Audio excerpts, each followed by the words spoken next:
joyeux! J'espère que cette vidéo vous trouve dans la paix et la bonne humeur. Et si ce n'est pas le cas, recevez la paix de Dieu chez vous. Alors, bienvenue sur ma chaîne. Je suis Jemima Kwame. Pour ceux qui ne me connaissent pas, pour toi qui me regardes pour la première fois, je t'invite à t'abonner en activant la cloche de notification pour être informé de toutes les dernières vidéos que je poste. Voilà, à liker, commenter, partager. Alors aujourd'hui, nous sommes à la fin de notre série d'enseignements sur les 7 esprits de Dieu. Nous avons été bénis. Je tiens à remercier tout le monde, tous ceux qui m'ont encouragé par les commentaires. Merci pour votre amour, merci pour vos encouragements. Que Dieu vous bénisse. Je suis heureuse que ces enseignements-là vous aient bénis. Voilà, que Dieu vous bénisse encore. Voilà, alors, es-tu prêt pour aujourd'hui? Parce qu'aujourd'hui, on parle du dernier thème, l'esprit de force et de crainte de l'Éternel. Are you ready? Es-tu prêt? Let's go! Alors, bienvenue. On commence notre enseignement de ce jour sur l'esprit de force. Alors, on prend Juge 13, verset 3. La Bible dit, un ange de l'Éternel apparut à la femme et lui dit, voici, tu es stérile et tu n'as point d'enfant, tu deviendras enceinte et tu enfanteras un fils. Juge 14, verset 19, l'Esprit de l'Éternel le saisit et il descendit à Ascalon. Il tua 30 hommes, prit leurs dépouilles et donna les vêtements de rechange à ceux qui avaient expliqué l'énigme. Juge 15, verset 3, la Bible dit, Samson leur dit, cette fois je ne serai pas coupable envers les Philistins si je leur fais du mal. Samson s'en alla, il attrapa 300 renards, il prit des flambeaux, puis il tourna queue contre queue et mit un flambeau entre deux queues. Et mit un flambeau entre deux queues au milieu.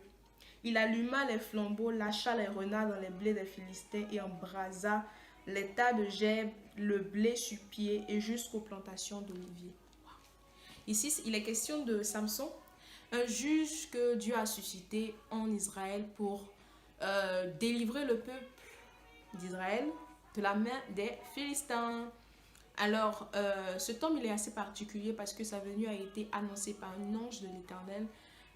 Un ange s'est révélé à lui parce que sa mère était stérile et n'avait pas d'enfant. Il s'est révélé à elle et lui dit, tu vas mettre au monde un fils qui délivrera le peuple d'Israël de la main des Philistins, bien sûr. Alors, cet homme-là sera consacré, le rasoir ne passera jamais, ne doit jamais passer sur sa tête, il ne doit pas boire de liqueur forte, de vin, etc. Alors le mari de cette femme s'aligne à la vision, à la parole de l'ange de l'Éternel, ils conçoivent, ils mettent au monde un fils, Samson. Alors Samson est un juge en Israël, a été un juge en Israël comme plusieurs juges que Dieu a suscités pendant un bon moment. Voilà. Et c'est un peu ça. La Bible dit que l'esprit de l'Éternel apparut, à la femme. Et cet homme-là, en fait, avait un esprit de force. Vous voyez. Juge 14, verset 19. L'esprit de l'Éternel le saisit et il descendit au Calom. Je vous avais dit dans ma précédente vidéo que dans l'Ancien Testament, la Bible n'utilisait pas un autre thème pour parler de Dieu que l'esprit de l'Éternel, l'esprit du Seigneur. Ce sont des thèmes très fréquents dans l'Ancien Testament. Et j'ai eu à parler des fonctionnalités, des missions de l'esprit de l'Éternel sur la base de la parole de Dieu dans Ésaïe 61, verset 1. Voilà, mais même si la Bible dit esprit de l'Éternel, c'est vraiment l'esprit de l'Éternel qui reposait sur Samson, puisque le but était de délivrer le peuple. Voilà. Mais j'aimerais beaucoup plus m'attarder sur le côté de l'esprit de force qu'avait Samson. Parce que Samson avait une force extraordinaire, hors du commun, qu'aucun homme n'avait. Vous voyez? Alors que dans les missions de l'esprit de l'Éternel, la force n'y figure pas. C'est plutôt la force de Dieu pour délivrer son peuple. C'est plutôt la délivrance que Dieu donne à son peuple. Mais ici, j'aimerais m'attarder sur l'esprit de force qu'avait particulièrement Samson. Je pense que tous les juges en Israël avaient une certaine force. Peut-être pas comme Samson, mais ils avaient une très très grande force. Parce que les juges, il y a eu plusieurs juges en Israël les juges que Dieu a suscités venaient pour combattre en fait, venaient pour délivrer le peuple de plusieurs ennemis qu'ils avaient en fait. Du coup, les juges avaient quand même, je pense, avaient une certaine particularité d'avoir une certaine force. Même Déborah. Déborah est une femme qui était juge en Israël, qui a combattu aussi. Vous voyez? C'est pourquoi je dis tous les juges n'avaient pas la même force que Samson, parce que Samson, il était particulier. C'est pourquoi j'ai parlé de lui comme exemple de l'esprit de force, vous voyez. Mais je pense aussi que les juges, tous les juges avaient quand même une certaine force en eux. C'est clair, je pense que vous me comprenez. Voilà. Et je pense aussi que David était un homme qui avait une certaine force. Vous voyez? Parce que la Bible dit, quand il s'est présenté à Saül pour aller combattre contre Goliath, qui était aussi philistin, philistin, la Bible dit que Saül lui a donné son armure de combattant, tout ça. Il dit, mais c'est trop lourd. Que moi, quand je suis dans les champs avec les brebis de mon père et qu'un lion ou un ours s'attaque à mes brebis, je déchire la gueule de ce lion ou de l'ours. Et on verra dans la suite des versets que Samson lui aussi a été confronté à un lion dont il a déchiré la gueule. Vous voyez? Du coup, ça se ressemble un peu. Mais David aussi avait quand même une très grande force. Pas comme Samson, mais avec quand même une très grande force. Bref. Du coup, Samson, il est le prototype, il est l'exemple clé de l'esprit de force. Donc, c'est une capacité du Saint que le Saint-Esprit a. Donc, en fait, pour de vrai, le Saint-Esprit, il a la force physique. Le Saint-Esprit est vraiment un esprit qui a la force, en fait. Vous voyez qu'il est puissant. Et c'est parce qu'il est puissant qu'on doit le craindre. En tout cas, on y reviendra dans l'esprit de crainte de l'Éternel. Donc, vous voyez un peu, du coup, Dieu saisit, le Saint-Esprit saisit Samson, voilà, et lui donne une force extraordinaire. Une force hors du commun pour délivrer son peuple. Ça, c'est l'esprit de force. Alors, nous attaquons l'esprit de crainte de l'Éternel. Alors, on va faire une grande lecture. On va lire beaucoup de passages. Permettez-moi de le faire. Soyez indulgents. Parce que je ne vais plus revenir sur les enseignements. Voilà. On va juste s'appuyer dessus pour expliquer les choses. Alors, Daniel 3 d'abord. J'espère que tu as ta Bible et que tu cherches avec moi. J'espère que tu cherches avec moi. Daniel 3, verset 23. La Bible dit 23 à 24. La Bible dit: Et ces trois hommes, Shadrach, Meshach et Abednego, tombaient liés au milieu de la fournaise ardente. Alors le roi Nabuchodonosor fut effrayé et se leva précipitamment. Il prit la parole et dit à ses conseillers: N'avons-nous pas jeté au milieu du feu trois hommes? Confusion. Le roi, le grand Nabuchodonosor qui a vaincu, qui a combattu et vaincu Jérusalem, est confus. N'avons-nous pas jeté trois hommes au milieu du feu? Il répondit au roi: Certainement, au roi. Il reprit et dit, au verset 25, Eh bien, je vois quatre hommes sans lien qui marchent au milieu du feu et qui n'ont point de mal. Et la figure du quatrième ressemble à celle d'un fils des dieux. Oh. Amen, amen. Au verset 28 de Daniel chapitre 3, la Bible dit: Nabuchodonosor prit la parole et dit: Béni soit le Dieu de Shadrach, de Meshach et d'Abednego, lequel a envoyé son ange et délivré ses serviteurs qui ont eu confiance en lui et qui ont violé l'ordre du roi. La Bible même, il parle et puis comme si, en fait, il parle indirectement, qui ont violé l'ordre du roi et livré leur corps plus tôt. Alléluia. Attends, je vais mettre une pause. Est-ce que Dieu peut compter sur toi? Est-ce que les moments difficiles, les injures, les persécutions, les tribulations peuvent t'empêcher de servir Dieu? Ou tu es prêt à donner ton corps, mais tu dis non, ta relation avec Dieu, personne ne la touche. Est-ce que Dieu peut avoir des personnes qui chérissent leur relation avec lui jusqu'au point de dire à des hommes, mais si tu veux, fais de moi ce que tu veux, fais de mon corps ce que tu veux, mais ma relation avec Dieu, personne ne la touche. Question. On continue. Voilà. Plutôt leur corps plutôt que de servir et d'adorer aucun autre Dieu que leur Dieu. Et Nabuchodonosor même reconnaît son Dieu comme étant un petit Dieu parce qu'il y a le petit D ici. Vous voyez? Daniel 10, on prend Daniel 10, versets 7 à 9. La Bible dit, moi Daniel, je vis seul la vision et les hommes qui étaient avec moi ne la virent point. Mais il fut saisi d'une grande frayeur et il prit la fuite pour se cacher. Je restai seul et je vis cette grande vision. Les forces me manquaient. Mon visage changea de couleur et fut décomposé et je perdis toute vigueur. J'entendis le son de ses paroles et comme j'entendais le son de ses paroles, je tombai, frappé d'étourdissement, la face contre terre. Amen. 2 Rois 2, verset 13. 2 Rois 2, verset 13 à 15. La Bible dit, et il releva le manteau qu'Élie avait laissé tomber, puis retourna et s'arrêta au bord du Jourdain. Il prit le manteau qu'Élie avait laissé tomber, il en frappa les eaux et dit, où est l'Éternel, le Dieu d'Élie? Lui aussi, il frappa les eaux qui se séparaient çà et là, et Élisée passa. Regardez au verset 15. Les fils des prophètes qui étaient à Jéricho, vis-à-vis, l'ayant vu, dit, l'esprit d'Élie repose sur Élisée. Et il allait à sa rencontre et se prosternait contre terre devant lui. Parce que les fils des prophètes de Jéricho savaient de quoi était capable Élie. Quand un homme prie et puis le feu descend, c'est puissant, c'est remarquable. Vous voyez, c'est hors du commun. Et je pense qu'avant Élie, après Élie, moi j'ai jamais entendu un homme faire descendre le feu du ciel. C'est un événement unique dans l'histoire. Vous voyez?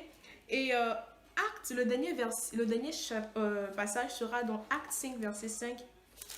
Actes des apôtres, les actes des apôtres, Actes 5, verset 5. La Bible dit, Ananias, entendant ces paroles, tomba et expira. Il est tombé mort raide. Une grande crainte saisit tous les auditeurs, tous ceux qui étaient là. Dieu mérite d'être craint. Dieu, ce n'est pas un enfant, Dieu, ce n'est pas notre camarade, c'est notre père, c'est notre ami. Mais quelque part, il faut savoir s'arrêter, reconnaître la puissance règne, de reconnaître sa force, vous voyez, de reconnaître sa souveraineté. Alors, il y a un verset dans la Bible qui dit « L'amour parfait bannit la crainte ». En fait, les gens ont mal compris. L'amour parfait bannit la crainte ne veut pas dire que parce qu'on aime Dieu, donc on n'a pas peur de lui. Pourquoi avoir peur de lui? Pourquoi avoir peur de Dieu? Dieu, c'est notre papa. C'est vrai, mais c'est faux aussi. Vous voyez? Parce que le verset veut tout simplement dire que quand on n'aime pas par intérêt ou parce qu'on fuit quelque chose. Par exemple, moi, j'ai donné ma vie, dans mes débuts, j'ai donné ma vie au Seigneur Jésus par peur d'aller en enfer. Vous voyez ça? Ça, c'est grave.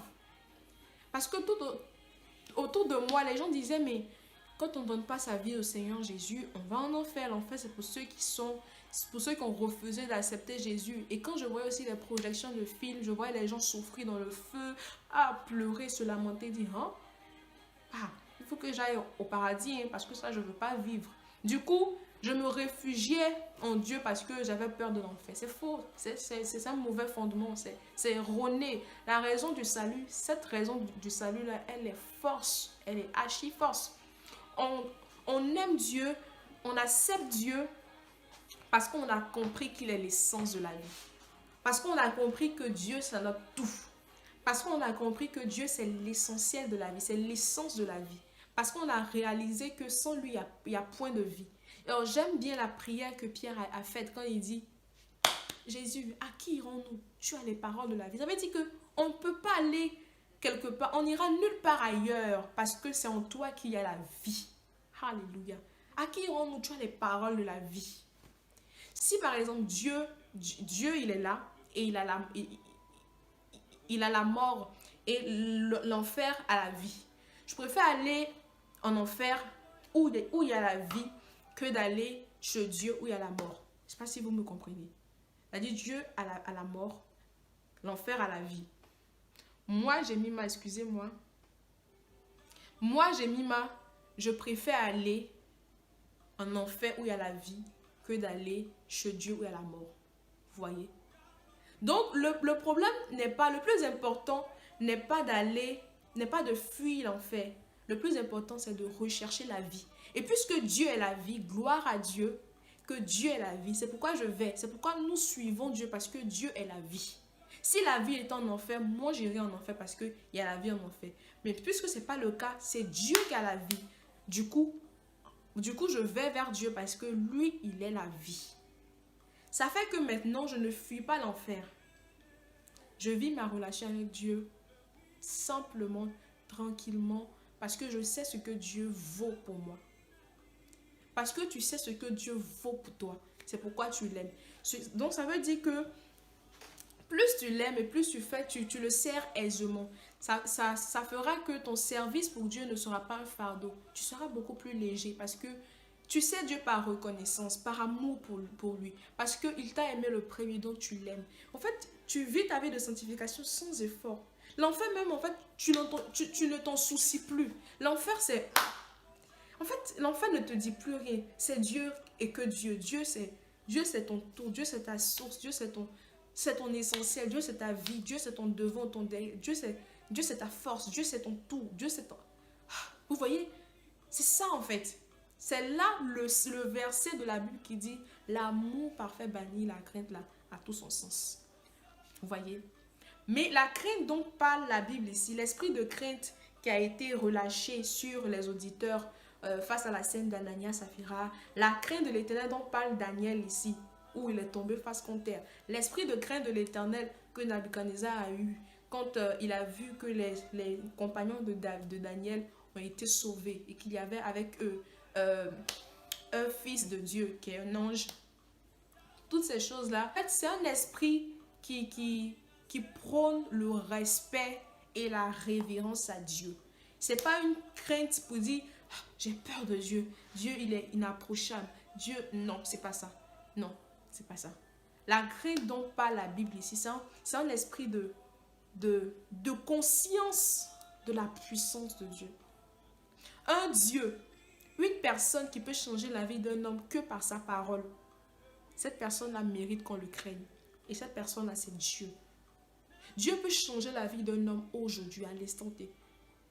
Dieu peut donner la vie à une personne par le souffle de sa bouche. En fait, tout ce monde peut s'écrouler si Dieu dit, c'est bon. En fait, vous savez, est-ce qu'on réalise un peu la puissance de Dieu? Quand tout ce qui existe par la sagesse de Dieu, existe par la parole de Dieu. Ça mérite une certaine crainte. Et comme conclusion, si je peux dire quelque chose, c'est que cet enseignement-là vienne pour nous réconscientiser, en fait. Que cet enseignement-là vienne, en fait, comme une alarme, c'est une invitation à prendre à cœur notre relation avec le Saint-Esprit, à reconsidérer la présence du Saint-Esprit avec nous. Parce que tout ce que j'ai dit là ne peut se faire sans le Saint-Esprit. Le Saint-Esprit en lui, toute cette diversité d'opérations, toutes ces 7 dimensions. Alors si on a le Saint-Esprit, on a tout gagné parce qu'il est le lot qui comporte toutes ces choses-là. Alors ça va dépendre de notre intimité avec Dieu, ça va dépendre de nos sacrifices, ça va dépendre de notre amour pour Dieu. Si Dieu ne te juge, si le Saint-Esprit juge que tu n'es pas assez prêt pour contenir toutes ces 7 dimensions, il ne le fera pas. Tout dépend de nous. Dieu nous a tout donné et c'est à nous maintenant de recevoir ou de ne pas le faire. Voilà, c'est un peu ça. J'espère que ma vidéo vous a béni. Elle doit être un peu longue, mais il fallait quand même qu'on finisse cet enseignement. On verra dans la suite des temps que je vais publier d'autres vidéos, mais qui ne seront pas des enseignements comme ce que j'ai fait. Voilà, les enseignements, je les donne quand je les reçois et qui sont perspicaces, voilà. Mais il y aura d'autres vidéos d'encouragement, de conseils, de motivation. Restez connectés parce que ici, sur ma chaîne Sagesse Divine, Dieu nous fait toujours du bien. Voilà, restez connectés, que Dieu vous bénisse. Gros bisous à vous. N'oubliez pas de garder le sourire. Bye bye.